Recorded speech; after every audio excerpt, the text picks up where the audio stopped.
Today's episode is brought to you by the book Everyone is a Sinner But Me, available now at Amazon.com and BarnesandNoble.com.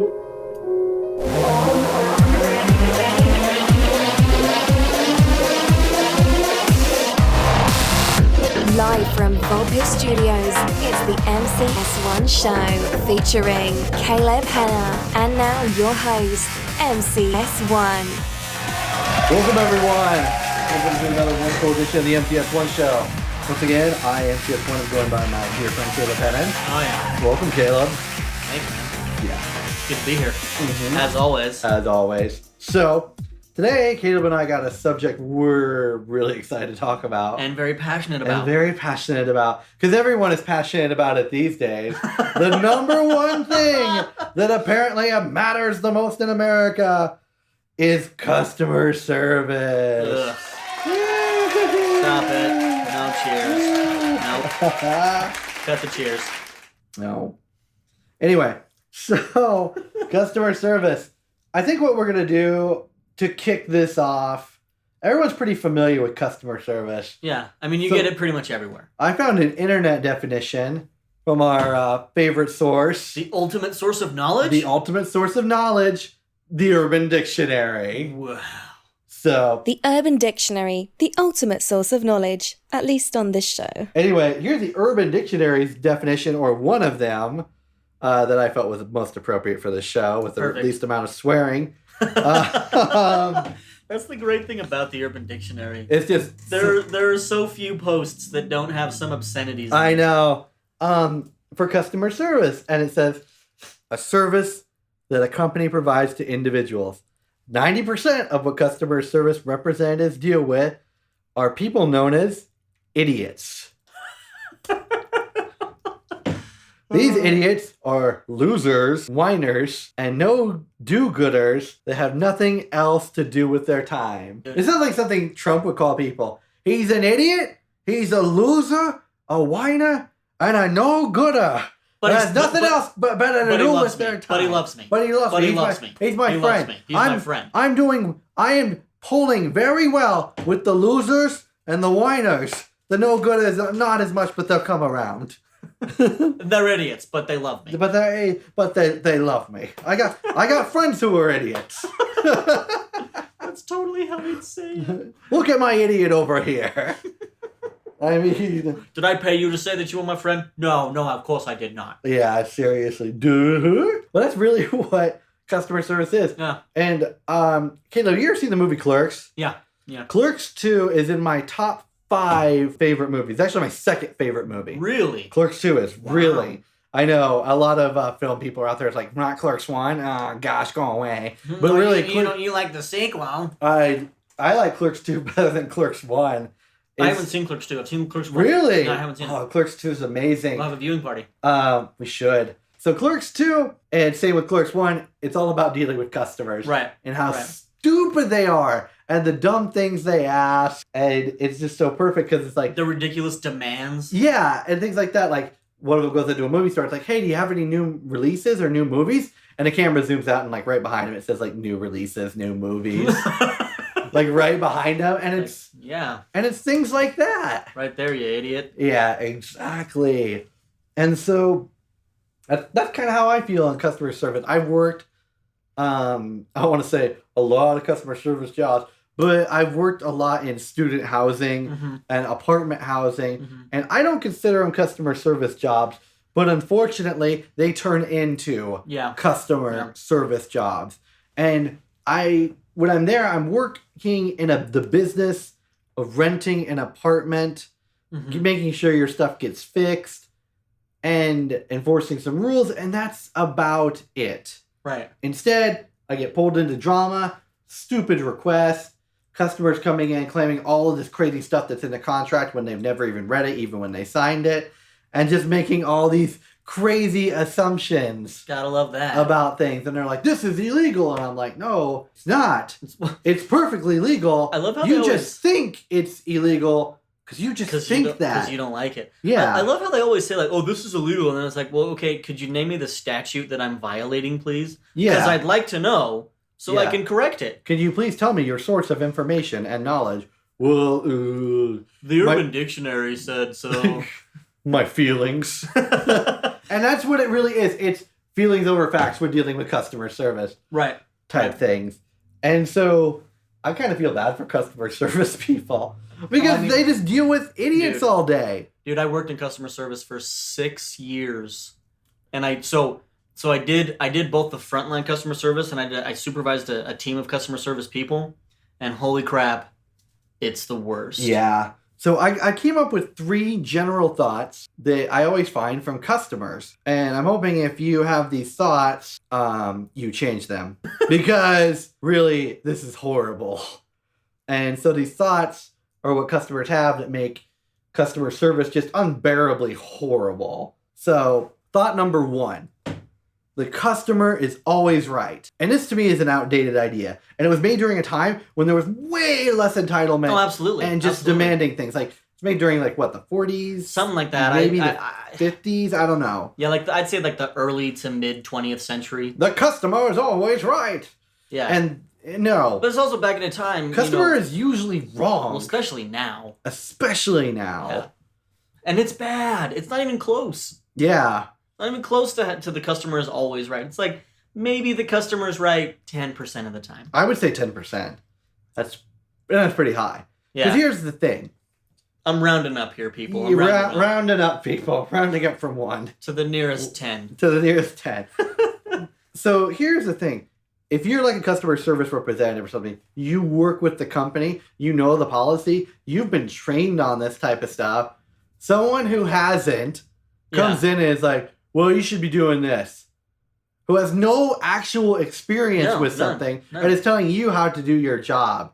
That's ridiculous to me. It's like someone who is experienced, knows what they're doing, and is actual training versus nobody.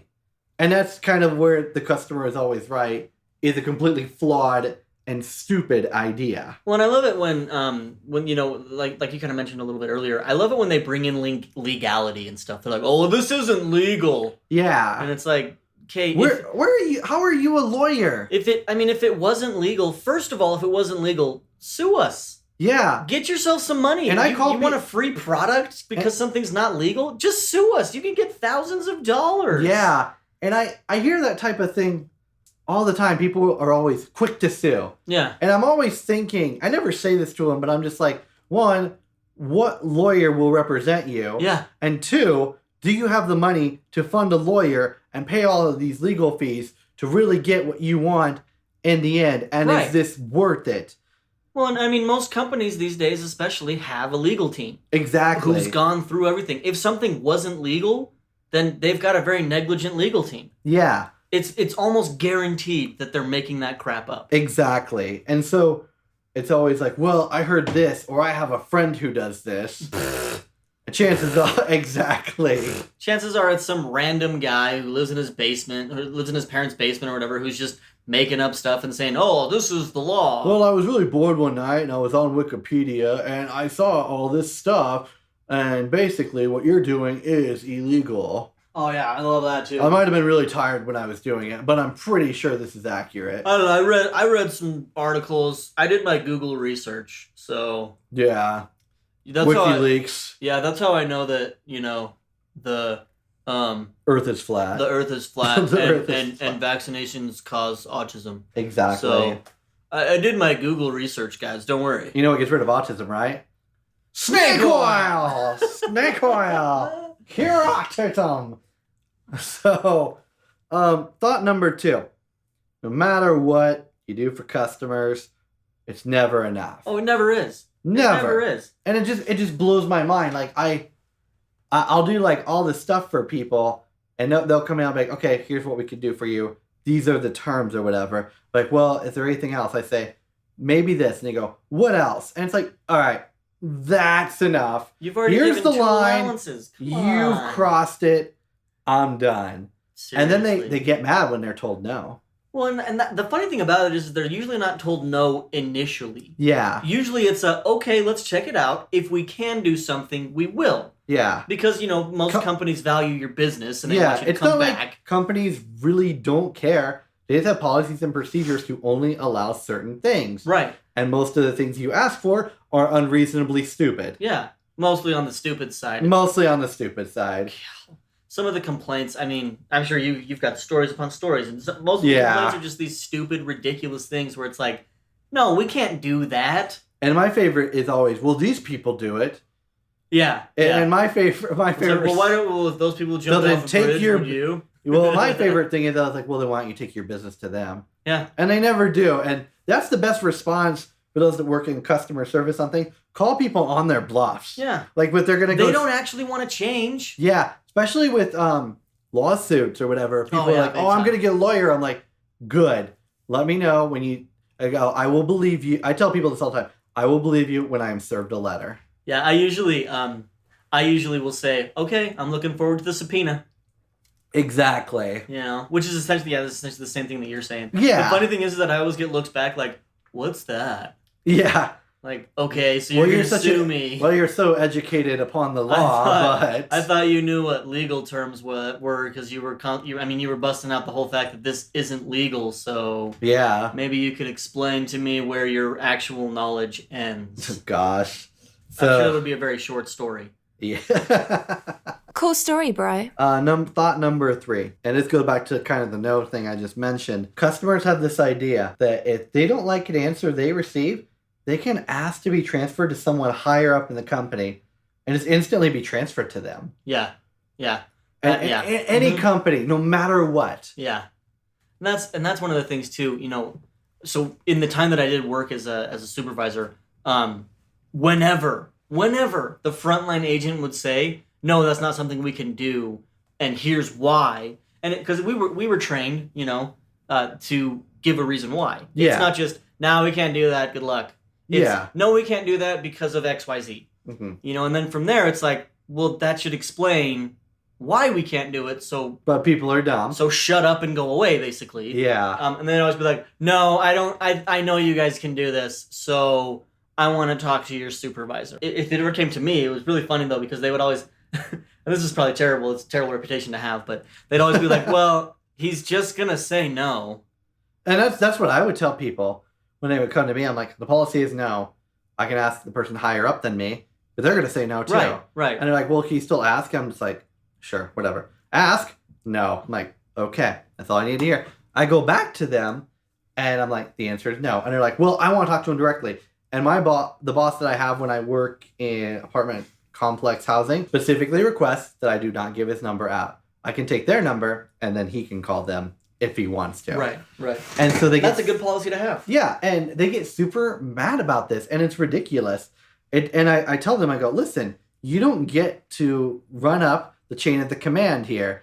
You don't go to the post office, and if you're upset that a stamp is too expensive, you're like, I want to speak to Obama. Like, you don't get to go all the way to the president of the United States because you don't like something. That's the policy. Those are the rules. Deal with it. Yeah, and that was the thing too, is that, you know, being on the other end of that, being that supervisor, you know, they'd always just be like, okay, well, you know, ask him anyway.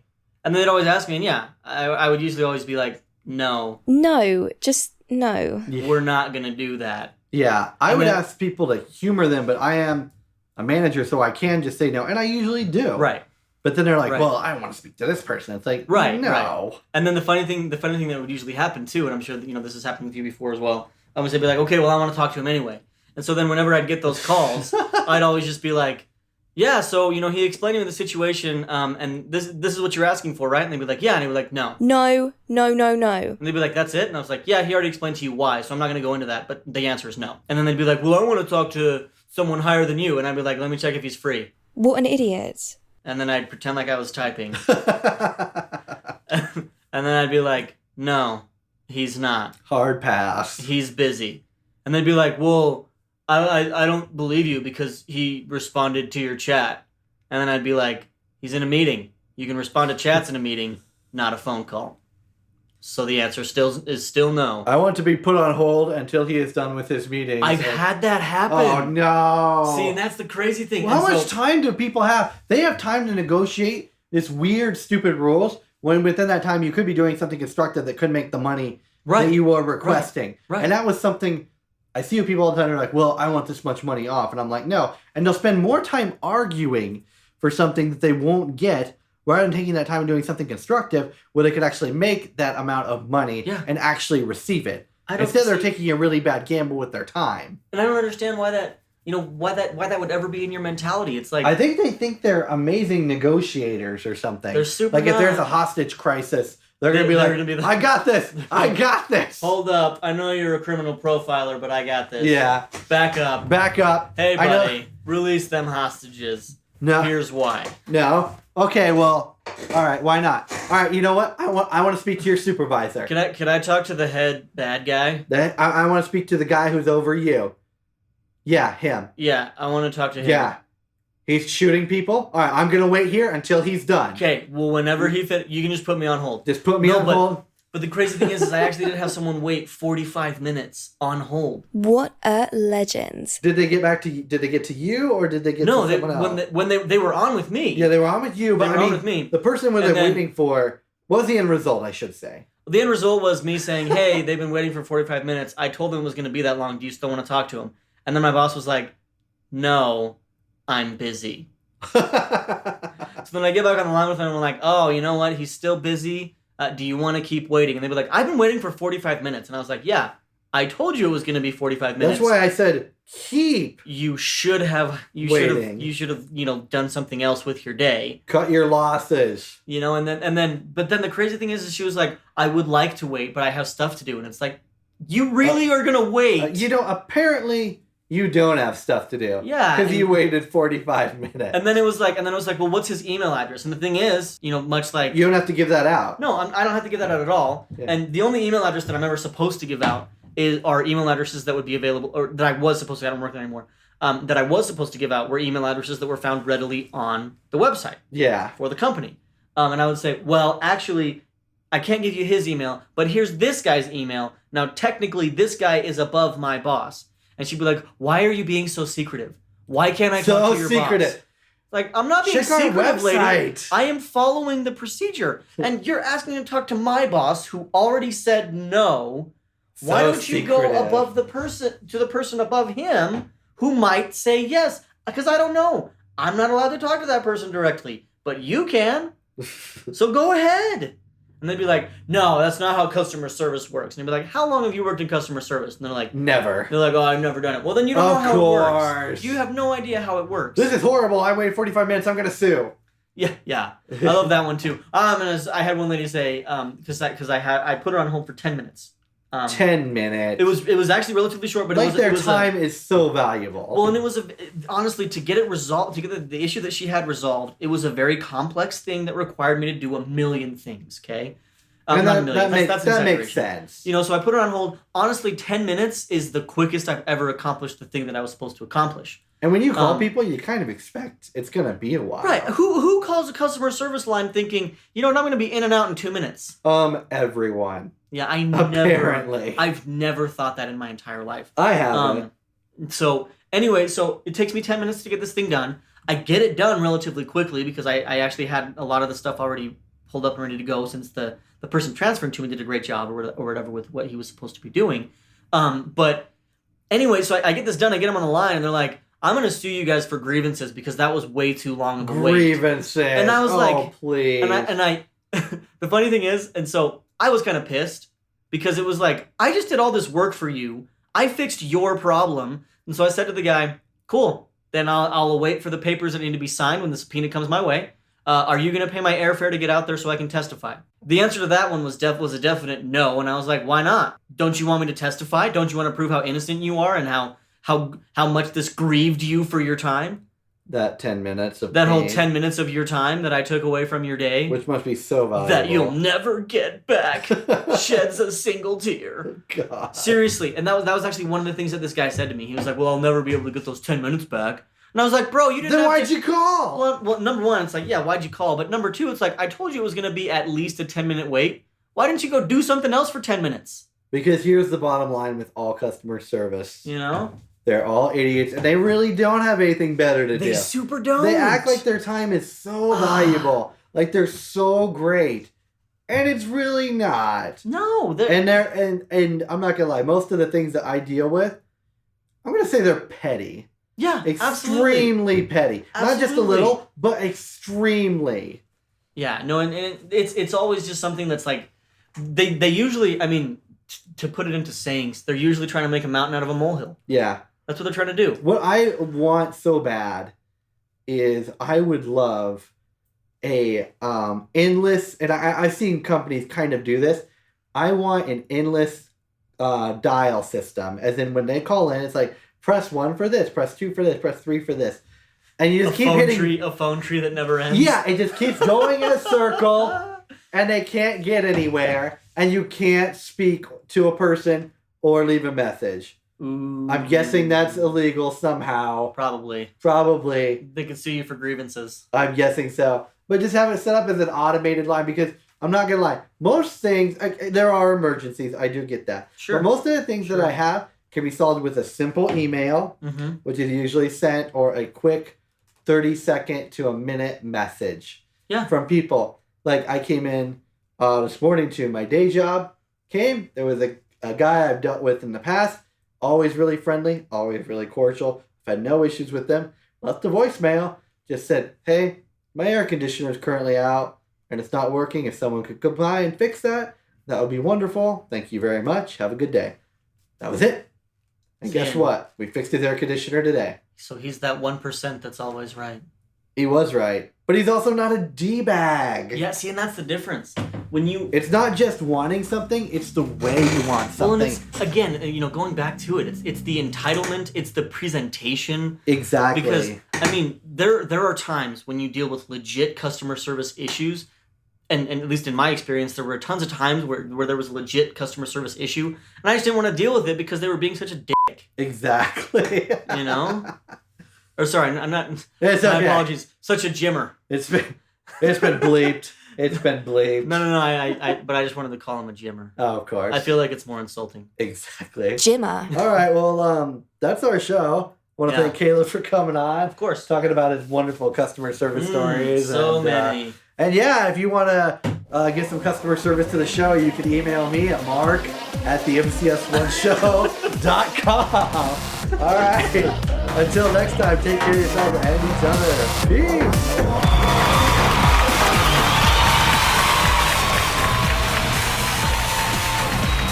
Thank you for listening to the MCS1 Show. For bi-weekly episodes on society, counterculture, and pretty much everything but politics and sports, subscribe on iTunes, Google Play, or SoundCloud. For regular updates, head to the MCS1show.com or search the MCS1 Show on any social media platform.